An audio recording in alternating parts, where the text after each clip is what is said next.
Adonan pempek berubah jadi warna merah, dendam nolak saingan minta resep dagangan. Medan, 2005. Dalam keramaian kota yang tak pernah sepi, terletak sebuah gerobak pempek yang sederhana, milik keluarga Salim. Gerobak itu terbuat dari kayu lapuk, dengan atap terbuat dari terpal yang mulai pudar warnanya. Meskipun tampak usang, aroma pempek yang menggiurkan selalu menarik perhatian para pejalan kaki. Setiap sore, saat langit mulai berwarna jingga keemasan, Salim dan Rukiah menyiapkan dagangan mereka dengan penuh cinta dan dedikasi.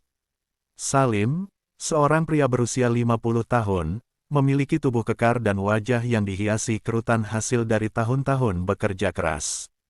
Sehari-harinya, ia mengayuh sepeda tua untuk menjajakan pempek ke berbagai sudut kota. Dalam pandangannya, usaha ini bukan sekadar sumber penghidupan, melainkan warisan yang harus dijaga dan diteruskan kepada anak-anaknya. Rukiah, istrinya, adalah sosok yang lemah lembut dan sabar. Dengan tangan terampil, ia meracik adonan pempek dari bahan-bahan segar yang dipilihnya sendiri. Resep pempek yang digunakannya adalah warisan turun-temurun dari keluarganya, yang diceritakan oleh neneknya. Setiap gigitan pempek yang dihasilkan bukan hanya mengandung rasa, tetapi juga kenangan dan cinta yang mendalam. Badi, anak bungsu mereka berusia 17 tahun, adalah pengantar pempek yang rajin dan penuh semangat. Dengan tubuh yang ramping dan wajah yang cerah, ia merupakan sosok yang optimis dan penuh harapan. Setiap pagi, sebelum matahari terbit, Badi sudah bangun untuk membantu orang tuanya menyiapkan semua bahan. Ia sangat bangga akan pekerjaan keluarganya dan selalu berusaha memberikan yang terbaik dalam setiap pengantaran. Kehidupan mereka sederhana, tetapi bahagia. Keluarga Salim sering menghabiskan malam bersama, berbagi cerita di bawah cahaya lampu minyak yang berkedip. Namun, di balik kebahagiaan itu, ada gejolak yang tak terduga.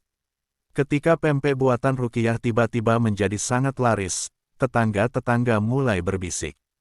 Ada yang iri dengan kesuksesan mereka, dan bisikan itu seperti angin yang berhembus, membawa nuansa tak nyaman ke dalam hidup mereka. Suatu malam, saat Badi membersihkan gerobak setelah seharian berjualan, ia merasakan ada yang mengawasinya. Dari sudut matanya, ia melihat bayangan hitam berdiri di ujung gang. Jantungnya berdegup kencang, tetapi ia mengabaikan perasaan itu dan melanjutkan pekerjaannya. Namun, sejak malam itu, hal-hal aneh mulai terjadi.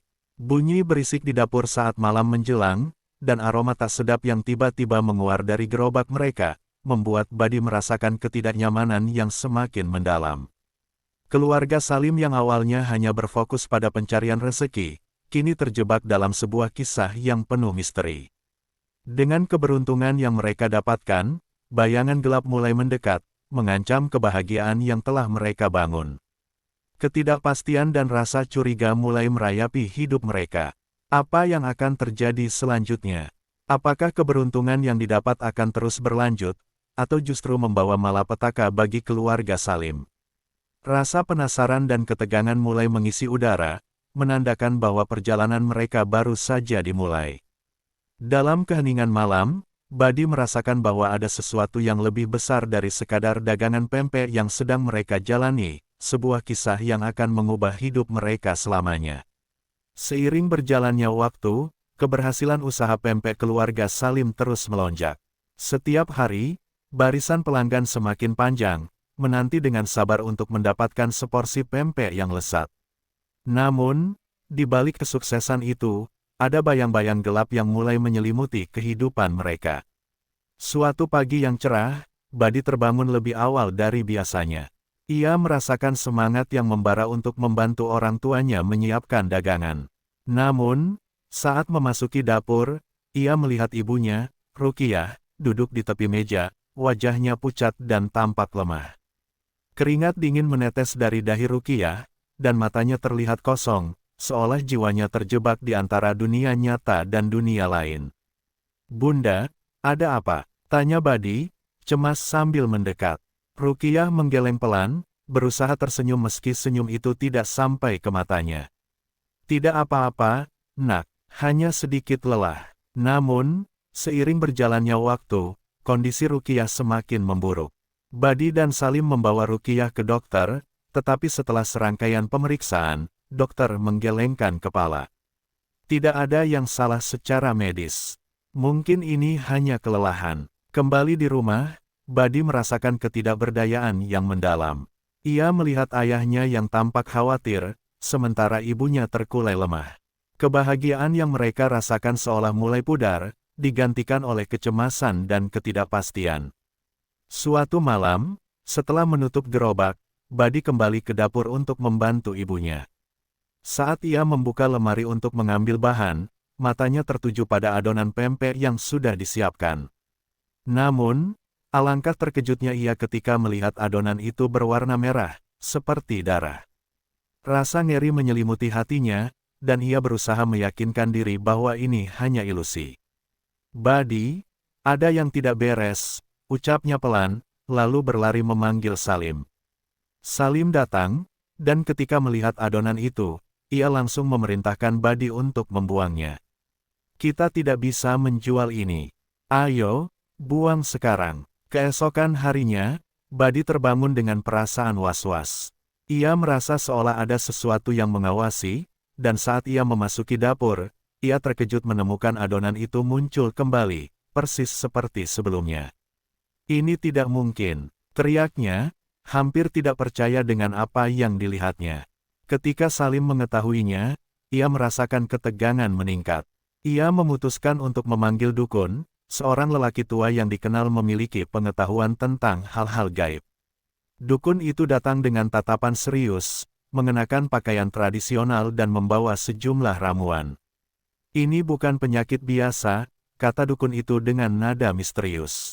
"Ada yang meminta tumbal. Energi negatif ini datang dari orang terdekat."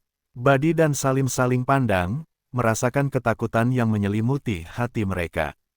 Dukun itu melanjutkan, "Saya rasa tetangga kalian, Bu Darmi, adalah penyebabnya. Dia pernah meminta resep pempek, tetapi ditolak oleh Ruqyah." Mendengar nama Bu Darmi, Badi merasakan kemarahan dan ketidakadilan.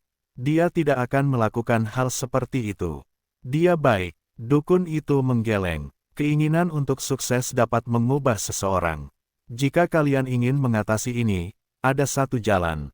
Pesugihan timun hitam. Salim tertegun. Pesugihan. Apa itu? Dukun menjelaskan bahwa untuk mendapatkan keberuntungan yang lebih besar, mereka harus memberikan tumbal hewan setiap bulan purnama, dan pada akhirnya, mereka harus siap kehilangan sesuatu yang sangat berharga. Salim merasa terpecah antara cinta untuk keluarganya dan keinginan untuk tidak terjerumus dalam kekuatan gelap. Malam itu, setelah berpikir panjang, Salim akhirnya memutuskan untuk melaksanakan ritual. Di belakang rumah, di bawah cahaya bulan purnama, ia menggali tanah dan menanam timun hitam dengan mantra khusus. Suara-suara malam mengisi udara, menambah suasana mistis. Keesokan harinya, Ruqyah terbangun dengan semangat baru. Ia tampak segar dan bertenaga, seolah semua penyakitnya telah lenyap. "Badi, kita akan membuka warung permanen," serunya dengan senyum lebar. Bisnis mereka meledak, tetapi Badi merasa ada sesuatu yang tidak beres. Suara berisik di dapur semakin sering terdengar, dan setiap malam, ia terbangun oleh suara menggeretak yang membuatnya gelisah. Suatu malam, saat ia melangkah masuk ke dapur, ia melihat wujud hitam dengan mata merah yang sedang mengaduk adonan pempek. Ketakutan melanda Badi, dan ia berlari keluar, berusaha mengabaikan apa yang baru saja dilihatnya. Namun, perasaan bahwa ada sesuatu yang sangat salah terus menghantuinya. Apakah keberuntungan yang mereka peroleh benar-benar sebanding dengan apa yang harus mereka bayar? Keluarga Salim kini terjebak dalam pusaran yang tak terduga, di mana keberhasilan membawa mereka pada kegelapan yang semakin dalam. Ketika setiap detik berlalu, mereka semakin dekat dengan sebuah kebenaran yang akan mengguncang dasar kehidupan mereka. Setelah melaksanakan ritual pesugihan, kehidupan keluarga Salim mengalami transformasi yang dramatis. Warung pempek mereka berkembang pesat, menjelma menjadi salah satu tempat makan yang paling dicari di Medan. Setiap hari, pelanggan berbaris panjang untuk menikmati pempek buatan Ruqyah, yang kini tidak hanya terkenal di lingkungan sekitar, tetapi juga menarik perhatian para pedagang dan pengunjung dari luar kota. Buddy, yang sebelumnya hanya seorang pengantar pempek, kini terlibat dalam segala aspek bisnis. Ia membantu ibunya di dapur, menciptakan variasi baru dari pempek yang semakin menarik minat para pelanggan. Namun, di balik keberhasilan itu, ada ketegangan yang tak terucapkan di antara anggota keluarga. Ruqyah, meskipun tampak sehat dan ceria, kadang-kadang terlihat melamun, seolah ada sesuatu yang mengganggu pikirannya. Salim, di sisi lain, berusaha menyembunyikan keraguannya. Ia sering terbangun di malam hari, merasakan ketidaknyamanan yang mengganggu tidurnya. Suara-suara aneh yang bergema di dapur tak bisa ia abaikan, seperti ada sesuatu yang sedang berbisik, memanggilnya untuk melakukan lebih banyak ritual. Dalam hatinya, ia mulai meragukan keputusan untuk terlibat dalam pesugihan ini. Musim purnama tiba lagi, dan malam itu, Salim merasa tertekan. Ia duduk di beranda, memandangi bulan yang bersinar terang. Kenangan ketika mereka hidup sederhana kembali menghantuinya. Meskipun bisnis mereka sukses, kebahagiaan dan kedamaian yang mereka rasakan seolah menguap. Dengan perasaan berat, ia mengingat nasihat dukun tentang syarat tumbal, yang selalu terbayang dalam pikirannya. Malam itu, Salim kembali melakukan ritual. Ia menggali tanah di belakang rumah dan menanam timun hitam yang baru, berdoa agar semua yang mereka alami akan membawa keberuntungan tanpa mengorbankan hal-hal yang lebih berharga. Dengan mantra yang diucapkannya, ia berharap agar kegelapan yang mengintai tidak akan mengganggu keluarganya lebih jauh. Namun, saat ia selesai, ia merasakan hawa dingin menyelimuti tubuhnya, dan seolah ada sesuatu yang menatapnya dari kegelapan malam. Keesokan harinya, Ruqyah bangun dengan semangat baru. Ia kembali melakukan aktivitas di dapur, namun Buddy merasakan perbedaan. Ada aura yang aneh di antara mereka. Ketika Buddy bertanya tentang perasaannya, Ruqyah hanya tersenyum lemah dan berkata, "Semua baik-baik saja, Nak. Kita harus terus berusaha." Namun, semakin lama, Buddy merasakan tekanan yang semakin besar. Ia mendengar suara aneh di dapur setiap malam, dan saat ia berusaha untuk menyelidiki, ia melihat bayangan hitam itu lagi, wujud menyeramkan dengan mata merah yang menyala, mengaduk adonan pempek dengan gerakan yang tidak manusiawi. Buddy terkejut dan melarikan diri ke kamarnya, berusaha mengabaikan apa yang dilihatnya. Suatu malam, saat seluruh keluarga berkumpul untuk makan malam, suasana terasa tegang. Ruqyah yang biasanya ceria tampak terdiam, dan Salim tidak bisa menahan diri untuk bertanya, "Ada apa denganmu, Ruqyah? Kamu tidak seperti biasanya." Ruqyah menunduk, mempermainkan sendoknya dalam piring. "Aku hanya sedikit lelah," jawabnya dengan suara pelan. Namun, Buddy yang duduk di sebelahnya merasakan bahwa ada sesuatu yang lebih dalam. Ia tidak bisa mengalihkan pandangannya dari ibu yang dicintainya, yang kini tampak berbeda, seolah ada sesuatu yang menyedot energinya. Beberapa hari kemudian, saat Buddy kembali ke dapur, ia menemukan adonan pempek yang lagi-lagi berwarna merah. Ketakutan mengalir dalam dirinya. "Ibu!" teriaknya, memanggil Ruqyah. Salim datang berlari, dan keduanya langsung membuang adonan itu keluar. Namun, kegelisahan terus menghantui mereka. Keesokan harinya, saat Salim melakukan ritual tumbal untuk kedua kalinya, ia merasakan ketegangan yang semakin meningkat. Dalam mimpinya, ia melihat sosok menyerupai Ruqyah, tetapi dengan wajah yang sangat berbeda, wajah yang penuh kemarahan dan kebencian. "Apa yang telah kau lakukan?" Suara itu bergema dalam mimpinya, membuatnya terbangun dengan keringat dingin. Hari-hari berlalu, dan meskipun bisnis mereka terus berkembang, Buddy merasa ada sesuatu yang mengintai dari kegelapan. Suara-suara aneh di dapur semakin sering terdengar, dan setiap malam, ia terbangun dengan perasaan takut bahwa sesuatu yang buruk akan terjadi. Keluarga Salim kini terjebak dalam jaring pesugihan yang semakin mengikat, dan Buddy merasa bahwa mereka sedang meluncur ke jurang yang dalam tanpa bisa kembali. Ketika malam purnama berikutnya mendekat, Salim merasakan tekanan yang tak tertahankan. Ia merasa bahwa sesuatu akan segera terjadi, sebuah keputusan yang akan menentukan nasib keluarganya. Dalam hatinya, ia berdoa agar mereka bisa keluar dari kegelapan ini, tetapi semakin dalam ia terjerat, semakin sulit untuk melihat jalan kembali. Dengan harapan yang semakin menipis, Buddy memutuskan untuk melakukan sesuatu. Ia ingin mengungkap kebenaran di balik semua yang terjadi. Namun, sebelum ia bisa mengambil langkah itu, kegelapan yang mengintai sudah mulai menunjukkan taringnya. Keluarga Salim tidak hanya berhadapan dengan kesuksesan yang menggiurkan, tetapi juga dengan konsekuensi dari pilihan yang telah mereka buat, sebuah perjalanan yang akan mengubah hidup mereka selamanya. 2 tahun telah berlalu sejak keluarga Salim terjerat dalam pesugihan yang mereka pilih. Kini, mereka hidup dalam kemewahan yang tak terbayangkan sebelumnya, tetapi di balik kemewahan itu, ada bayang-bayang yang terus mengintai. Keluarga Salim telah menjadi orang kaya di lingkungan mereka, tetapi kebahagiaan yang seharusnya menyertai kekayaan itu justru sirna. Tetangga-tetangga mereka mulai menjauh, menghindari interaksi, dan anak-anak kecil sering berbisik di belakang, menganggap pempek mereka berbau amis seperti daging busuk. Buddy, yang kini beranjak dewasa, merasakan ketidaknyamanan yang mendalam. Setiap malam, suara menggeretak di dapur semakin mengganggu tidurnya. Ia sering terbangun dengan peluh dingin, merasakan kehadiran yang tidak diinginkan. Suatu malam, saat ia melangkah menuju dapur, ia melihat bayangan hitam itu lagi. Kali ini, wujud itu lebih jelas, seorang sosok dengan mata merah menyala sedang mengaduk adonan pempek dengan gerakan yang aneh dan tidak manusiawi. Buddy merasa jantungnya berdegup kencang, dan tanpa berpikir panjang, ia berlari keluar rumah. Keesokan harinya, Buddy memutuskan untuk berbicara dengan ayahnya. Ia tidak bisa lagi menahan perasaan takut dan cemas yang menggerogoti hatinya. "Ayah, kita harus berhenti. Ini tidak benar. Keluarga kita tidak bisa terus seperti ini," ucapnya dengan nada mendesak. Salim, yang menyadari ada sesuatu yang salah, menatap putranya dengan tatapan penuh kekhawatiran. "Tapi Buddy, kita telah mendapatkan segalanya. Kita tidak bisa kembali ke kehidupan lama kita.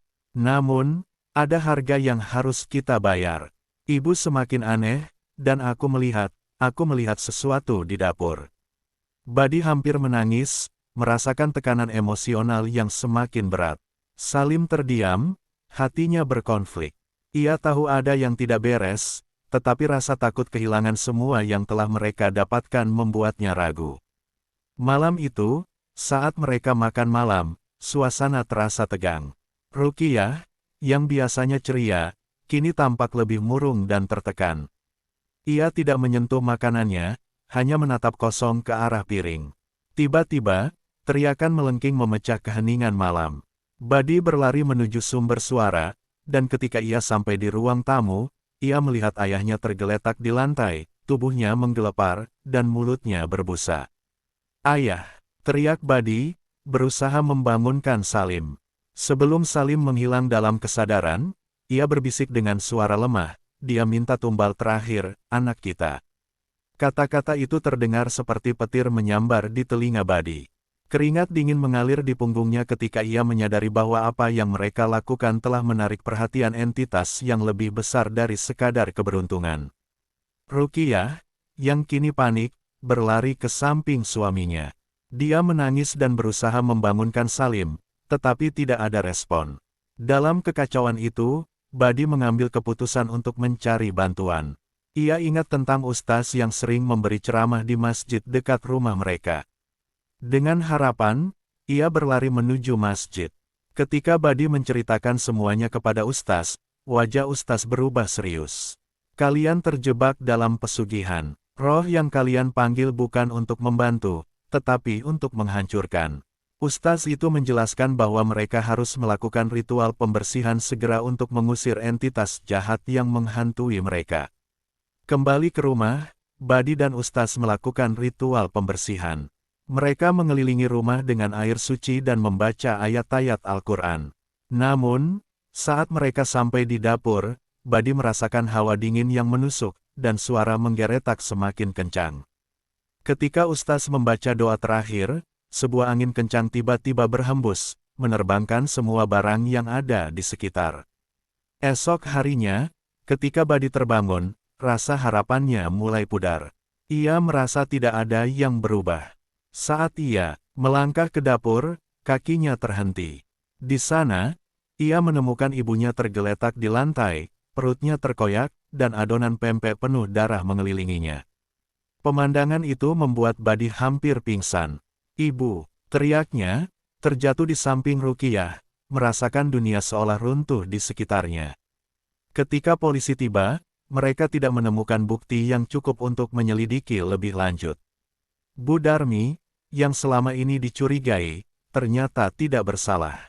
Penyidikan mengungkap sebuah kebenaran yang lebih menyakitkan. Ruqyah sendiri yang diam-diam meminta bantuan makhluk halus karena iri dengan kesuksesan pedagang lain. Sebelum meninggal, Ruqyah menulis di buku resepnya, "Maafkan aku tidak tahu tumbal terakhir adalah kalian." Kata-kata itu menghantui Badi, yang merasa telah kehilangan segalanya. Warung pempek mereka ditutup, dan keluarga Salim hancur berkeping-keping. Hikmah dari semua ini adalah bahwa keserakahan dapat mengubah segalanya. Kekayaan instan selalu memiliki harga, dan seringkali, itu adalah nyawa orang yang kita cintai. Badi kini hidup dalam teror, karena setiap malam, ia masih mendengar suara adonan diulek, dan sesosok bayangan berbisik, siapa tumbal berikutnya. Keluarga Salim telah membayar harga yang sangat mahal untuk kesuksesan yang mereka capai. Dalam keheningan malam, Badi merenungkan semua yang telah terjadi, berusaha memahami bahwa dalam kehidupan, tidak ada yang lebih berharga daripada cinta dan kebahagiaan yang tulus. Kini, ia terperangkap dalam kegelapan, merindukan masa-masa sederhana ketika semua yang mereka miliki adalah satu sama lain.